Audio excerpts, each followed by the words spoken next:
പൃഥ്വിരാജിന്റെ തന്നെ ആടുജീവിതം, ഗുരുവായൂർ അമ്പലനടയിൽ എന്നീ രണ്ട് ചിത്രങ്ങളുടെ ഓൺലൈൻ റിലീസ് അപ്ഡേറ്റുകളെ കുറിച്ചൊക്കെയാണ് നമ്മൾ ഇന്ന് ഈ വീഡിയോയിലൂടെ നോക്കാനായിട്ട് പോകുന്നത്. അപ്പോൾ ആദ്യം തന്നെ ടൊവിനോ നായകനായിട്ട് എത്തിക്കൊണ്ട് ഈ അടുത്ത് റിലീസ് ചെയ്തിട്ടുണ്ടായിരുന്ന ഒരു ചിത്രമാണ് നടികർ എന്ന മലയാള ചിത്രം. ഈ അടുത്ത് മലയാളത്തിൽ റിലീസിനെത്തി വലിയൊരു ദുരന്തമായി മാറിയിട്ടുണ്ടായിരുന്ന ഒരു ചിത്രം കൂടിയാണിത്.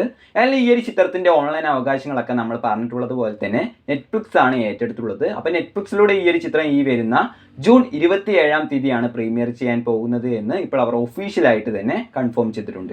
നമ്മുടെ ലിസ്റ്റിലെ രണ്ടാം ചിത്രം നിവിൻ പോളി, ധ്യാൻ ശ്രീനിവാസൻ എന്നിവരൊക്കെ പ്രധാന വേഷങ്ങൾ കൈകാര്യം ചെയ്തിട്ടുള്ള മലയാളി ഫ്രം ഇന്ത്യ എന്ന ചിത്രമാണ്. അപ്പോൾ ഈ ഒരു ചിത്രം റിലീസ് സമയത്ത് ചിത്രത്തിന് ഒരു മിക്സഡ് റിപ്പോർട്ടായിരുന്നു അന്ന് കിട്ടിയിട്ടുണ്ടായിരുന്നത്.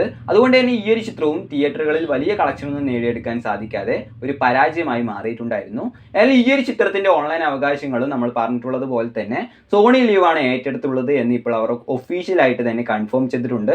അപ്പോൾ സോണി ലീവിലൂടെ ഈ ഒരു ചിത്രം ഈ വരുന്ന ജൂലൈ മാസമാണ് പ്രീമിയർ ചെയ്യാൻ പോകുന്നത്.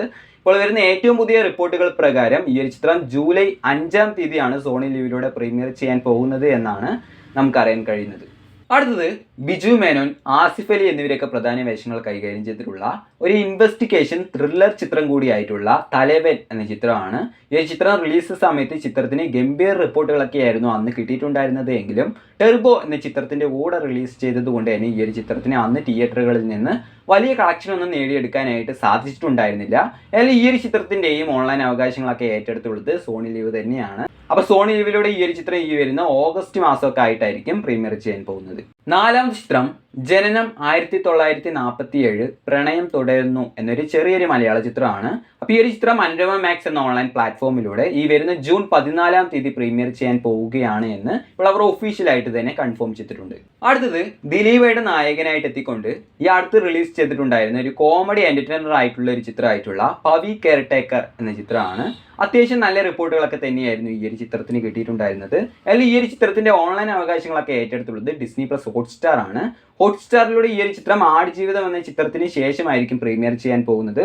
അതുകൊണ്ട് തന്നെ ഹോട്ട്സ്റ്റാറിലൂടെ ഈ ഒരു ചിത്രം ഈ വരുന്ന ഓഗസ്റ്റ് മാസമൊക്കെ ആയിട്ടായിരിക്കും പ്രീമിയർ ചെയ്യാൻ പോകുന്നത്. നമ്മുടെ ലിസ്റ്റിലെ ആറാം ചിത്രം ഒരു നല്ലൊരു കോമഡി എന്റർടൈനർ ആയിട്ടുള്ള ഒരു ചെറിയ ചിത്രമായിട്ടുള്ള മന്ദാകിനി എന്ന മലയാള ചിത്രമാണ്. ഈ ചിത്രം റിലീസ് സമയത്ത് ചിത്രത്തിന് ഗംഭീർ റിപ്പോർട്ടുകളൊക്കെ ആയിരുന്നു അന്ന് കിട്ടിയിട്ടുണ്ടായിരുന്നത് എങ്കിലും വലിയ ചിത്രങ്ങളുടെ കൂടെ റിലീസ് ചെയ്ത് ശ്രദ്ധിക്കപ്പെടാതെ പോകുന്ന ചെറിയ കുറച്ച് ചിത്രങ്ങളിൽ ഒന്നുകൂടിയായിരുന്നു ഇത്. അതിൽ ഈ ഒരു ചിത്രത്തിന്റെ ഓൺലൈൻ അവകാശങ്ങളൊക്കെ ഏറ്റെടുത്തുള്ളത് മനോരമ മാക്സ്, ആമസോൺ പ്രൈം എന്നീ ഓൺലൈൻ പ്ലാറ്റ്ഫോമുകളൊക്കെയാണ്. അപ്പോൾ ഈ ഓൺലൈൻ പ്ലാറ്റ്ഫോമുകളിലൂടെ ഈ ഒരു ചിത്രം ഈ ജൂൺ മാസം ലാസ്റ്റ് വീക്കിലായിട്ടോ അല്ലെങ്കിൽ ജൂലൈ മാസം ഫസ്റ്റ് വീക്കിലൊക്കെ ആയിട്ടായിരിക്കും പ്രീമിയർ ചെയ്യാൻ പോകുന്നത്. അടുത്തത് ഗാങ്സ് ഓഫ് ഗോദാവരി എന്നൊരു തെലുങ്ക് ചിത്രമാണ്. അപ്പോൾ ഈ ഒരു ചിത്രത്തിന്റെ ഓൺലൈൻ അവകാശങ്ങളൊക്കെ ഏറ്റെടുത്തുള്ളത് നെറ്റ്ഫ്ലിക്സ് ആണ്. നെറ്റ്ഫ്ലിക്സിലൂടെ ഈ ഒരു ചിത്രം ഈ വരുന്ന ജൂൺ 14-ാം തീയതി മലയാളം ഉൾപ്പെടെ നിരവധി ഭാഷകളിലായിട്ട് പ്രീമിയർ ചെയ്യാൻ പോവുകയാണ് എന്ന് ഇപ്പോൾ അവർ ഒഫീഷ്യലായിട്ട് തന്നെ കൺഫേം ചെയ്തിട്ടുണ്ട്. എട്ടാമത്തെ ചിത്രം നമ്മൾ ഒരുപാട് പേർ ഓൺലൈൻ റിലീസിനായിട്ട് കാത്തിരിക്കുന്ന ഗുരുവായൂർ അമ്പലനടയിൽ എന്ന ചിത്രമാണ്. ഈ ചിത്രത്തിൽ പൃഥ്വിരാജ്, ബേസിൽ ജോസഫ് എന്നിവരൊക്കെയാണ് പ്രധാന വേഷങ്ങളൊക്കെ കൈകാര്യം ചെയ്തിട്ടുള്ളത്. ഒരു ഗംഭീര ഫാമിലി എന്റർടൈനർ ആയിട്ടുള്ള ഒരു ചിത്രമാണ് എന്നാണ് ഈ ചിത്രം കണ്ട സമയത്ത് എനിക്ക് തോന്നിയത്. ഏതായാലും ഇതുവരെ ഈ ഒരു ചിത്രത്തിന് വേൾഡ് വൈഡ് ആയിട്ട് 90 കോടി രൂപയ്ക്ക് മുകളിൽ വരെ കളക്ഷനൊക്കെ നേടിയെടുക്കാനായിട്ട് സാധിച്ചിട്ടുണ്ട് എന്ന് ഇന്നലെ അവർ ഒഫീഷ്യലായിട്ട് തന്നെ കൺഫേം ചെയ്തിട്ടുണ്ടായിരുന്നു. അപ്പോൾ ഈ ഒരു ചിത്രത്തിന്റെ ഓൺലൈൻ അവകാശങ്ങളൊക്കെ ഏറ്റെടുത്തുള്ളത് ആമസോൺ പ്രൈം ആണ് എന്നാണ് ഇപ്പോൾ നമുക്ക് അറിയാൻ കഴിയുന്നത്. അങ്ങനെയാണെന്നുണ്ടെങ്കിൽ ഒരു ചിത്രം തിയേറ്ററുകളിലേക്ക് റിലീസ് ചെയ്ത് കൃത്യം ഒരു മാസം പൂർത്തിയാവുമ്പോൾ അവർ ആ ചിത്രം ഓൺലൈൻ വഴി പ്രീമിയർ ചെയ്യാറുണ്ട്. അങ്ങനെയാണെന്നുണ്ടെങ്കിൽ ഈ ആഴ്ചയാണ് ഗുരുവായൂർ അമ്പലനടയിൽ എന്ന ചിത്രം തിയേറ്ററുകളിലേക്ക് റിലീസ് ചെയ്ത് ഒരു മാസം പൂർത്തിയാവുന്നത്.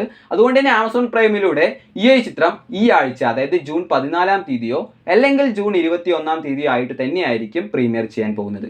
അടുത്തത് മമ്മൂക്കയുടെ കഴിഞ്ഞ മാസം റിലീസ് ചെയ്തിട്ടുണ്ടായിരുന്ന ടെർബോ എന്നൊരു മാസ് ആക്ഷൻ എന്റർടൈനർ ആയിട്ടുള്ള ഒരു ചിത്രമാണ്. ഈ ചിത്രം റിലീസ് ചെയ്ത സമയത്ത് ചിത്രത്തിന് തിയേറ്ററുകളിൽ നിന്ന് നല്ലതും മോശമായിട്ടുള്ള പല രീതിയിലുള്ള റിപ്പോർട്ടുകളൊക്കെ വന്നിട്ടുണ്ടായിരുന്നു. അതുകൊണ്ട് തന്നെ ഈ ചിത്രത്തിന് പ്രതീക്ഷിച്ചത്ര നല്ല കളക്ഷനൊന്നും തിയേറ്ററുകളിൽ നിന്ന് നേടിയെടുക്കാനായിട്ട് സാധിച്ചിട്ടുണ്ടായിരുന്നില്ല. എന്നാൽ ഈ ഒരു ചിത്രത്തിന്റെ ഓൺലൈൻ അവകാശങ്ങളൊക്കെ ഇപ്പോൾ ആമസോൺ പ്രൈം ആണ് ഏറ്റെടുത്തുള്ളത് എന്ന് കൺഫേം ആയിട്ടുണ്ട്. അതുകൊണ്ട് തന്നെ ഈ ഒരു ചിത്രത്തിന്റെ ഡേറ്റിനെ കുറിച്ചുള്ള അനൗൺസ്മെന്റും കാര്യങ്ങളൊന്നും ഉണ്ടാവില്ല. ഈ വരുന്ന ജൂൺ 3rd വീക്ക്, അതായത് ജൂൺ 21-ാം തീയതിയോ അല്ലെങ്കിൽ ജൂൺ 28-ാം തീയതിയോ ആയിട്ട് തന്നെയായിരിക്കും ഈ ഒരു ചിത്രം ആമസോൺ പ്രൈമിലൂടെ പ്രീമിയർ ചെയ്യാൻ പോകുന്നത്. അപ്പോൾ നമ്മുടെ ലിസ്റ്റിലെ അവസാനത്തെ ചിത്രം നമ്മൾ ഒരുപാട് നാളായിട്ട് ഓൺലൈൻ റിലീസിനായിട്ട് കാത്തിരിക്കുന്ന പൃഥ്വിരാജിന്റെ ആടുജീവിതം എന്ന മലയാള ചിത്രമാണ്. ഈ വർഷം മലയാളത്തിൽ നിന്നും 150 കോടി രൂപ കളക്ഷൻ നേടിയെടുത്തിട്ടുള്ള കുറച്ച് ചിത്രങ്ങളിൽ ഒന്നുകൂടിയാണിത്. അല്ലെങ്കിൽ ഈ ഒരു ചിത്രത്തിന്റെ ഓൺലൈൻ അവകാശങ്ങളൊക്കെ ഏറ്റെടുത്തുള്ളത് ഡിസ്നി പ്ലസ് ഹോട്ട്സ്റ്റാർ ആണ് എന്ന് ഞാൻ മുമ്പുള്ള വീഡിയോകളിലൂടെയൊക്കെ നിങ്ങൾ അറിയിച്ചിട്ടുണ്ടായിരുന്നു. ഏതായാലും ഡിസ്നി പ്ലസ് ഹോട്ട്സ്റ്റാറിലൂടെ ഈ അടുത്ത ആഴ്ചകളിലൊന്നും ഈ ഒരു ചിത്രം പ്രീമിയർ ചെയ്യാൻ ഇനി പോകുന്നില്ല എന്ന കാര്യത്തിൽ ഇപ്പോൾ ഒരു തീരുമാനമായിട്ടുണ്ട്. കാരണം ഈ ആഴ്ച ഡിസ്നി പ്ലസ് ഹോട്ട്സ്റ്റാറിലൂടെ ആടുജീവിതം എന്ന ചിത്രം പ്രീമിയർ ചെയ്യുമെന്നായിരുന്നു നമ്മൾ മുമ്പ് പ്രതീക്ഷിച്ചിട്ടുണ്ടായിരുന്നത്. എങ്കിലും ഇതുവരെ അതിനെക്കുറിച്ചുള്ള ഒരു അനൗൺസ്മെന്റും ഹോട്ട്സ്റ്റാറിന്റെ ഭാഗത്തു നിന്നും വന്നിട്ടില്ല. അതുകൊണ്ട് തന്നെ ഹോട്ട്സ്റ്റാറിലൂടെ ഇനി എന്തായാലും ഈ ആഴ്ച ആടുജീവിതം എന്ന ചിത്രം പ്രീമിയർ ചെയ്യാൻ പോകുന്നില്ല. അപ്പോൾ ഇനി ആടുജീവിതം എന്ന ചിത്രം ഡിസ്നി പ്ലസ് ഹോട്ട്സ്റ്റാറിലൂടെ ഈ മാസം തന്നെ ജൂൺ മാസം ലാസ്റ്റ് വീക്കിലോ അല്ലെങ്കിൽ അടുത്ത മാസം ജൂലൈ മാസം ഫസ്റ്റ് വീക്കിലോ ആയിട്ടായിരിക്കും പ്രീമിയർ ചെയ്യാൻ പോകുന്നത്. അല്ലെങ്കിൽ ഇതിനെക്കുറിച്ചുള്ള ഒഫീഷ്യൽ ആയിട്ടുള്ള അനൗൺസ്മെന്റും കാര്യങ്ങളൊക്കെ വരുന്ന സമയത്ത് ഞാൻ പെട്ടെന്ന് തന്നെ നിങ്ങളെ അറിയിക്കാം. അപ്പോൾ ആ വീഡിയോകളും കാര്യങ്ങളൊക്കെ നിങ്ങളിലേക്ക് പെട്ടെന്ന് എത്തുന്നതിന് വേണ്ടി ഇതുവരെ നിങ്ങൾ ഈ ഒരു ചാനൽ സബ്സ്ക്രൈബ് ചെയ്തില്ലെങ്കിൽ ഇപ്പോൾ തന്നെ ചാനൽ ഒന്ന് മറക്കാതെ സബ്സ്ക്രൈബ് ചെയ്ത് സപ്പോർട്ട് ചെയ്യുക. അപ്പോൾ ബൈ.